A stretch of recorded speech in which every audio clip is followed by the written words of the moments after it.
Move on to this. Hallowed be your name. Welcome to weird terms in the Bible. Hallowed be your name. The only time hallowed usually ever hits you guys in the face, at least for me, is when I hear of like Hallowed Eve, right? Or Halloween in other terms. Or sometimes I hear it when they talk about, usually in the warm-up to some like sports game, when they say the hallowed halls of this institution or something like that. That's about it. We just don't talk about hallowed outside of that. Here's what the word means. The word means to make holy. To make holy. Holy, once again, is another funny word in the New Testament and the Old Testament, and that's basically a word that describes the uniqueness, specialness, superiority, the categorical difference of one above all things. And so God is holy. Yes, it means he's righteous, but for those of you guys that have done the flannel graphs for long, it is far beyond simply he's righteous and he's just. He is more beautiful than anything. He is more majestic. He is better. He is categorically better and distinct above all things in all of creation. He is the best. He's superior. So that's what holy means. But if you think about this, he says, hallowed be your name. Is he really saying, hey, God, make yourself better? Is Jesus really going to tell us, hey, Father, will you please take your name, and the name, basically the name is our identity, it's our character, it's the excellencies and all the promises. So everything you are, Father, you need to up your game a little bit. Hallowed be your name, up your game. That's not what he's praying. God does not need to up his game. To steal another analogy, when we go to the Grand Canyon doesn't need to get bigger and better. You just need to get eyeballs, right? You need to be able to see it. So there's times we come to the edge of something majestic and amazing, but there's stuff that clouds it. You know, like when I would do my stuff in Alaska, there's Mount McKinley, which is this gnarly, massive mountain, right? Well, half the time you can't see it because they got clouds everywhere. There's something that really blocks the view of it. So when we pray, hallowed be your name, we're saying literally, the word is, you'll see other places, sanctify or make better than your name than everything else. And you're not going to do that by upping your game, Father. You're going to do that by opening our eyes. You're going to do that by ripping the clouds away.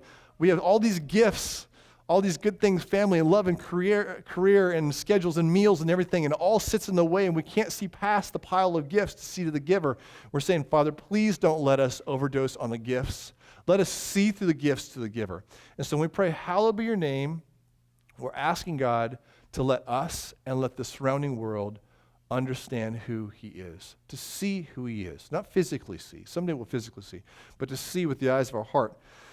There's a passage in the New Testament in 2 Corinthians 4:6 speaks in language like this. For God who said, let light shine out of darkness, has shown in our hearts to give the light of the knowledge of the glory of God in the face of Christ. To give the light of the knowledge of the glory of God in the face of God. Like, let us get it.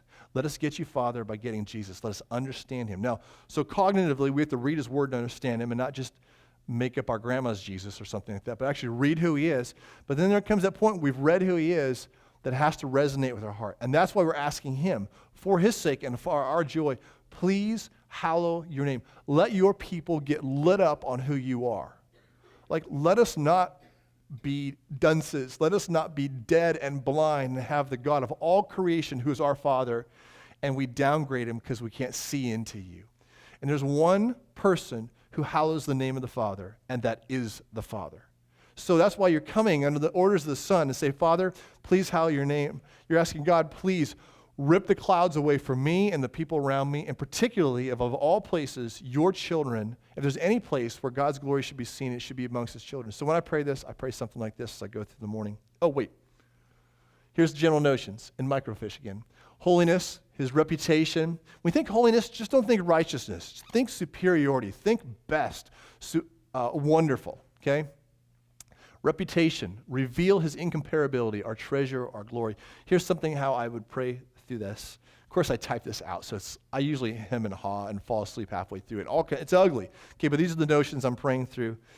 I'll say, Father, you are incomparable, you're superior to all and satisfying above all things.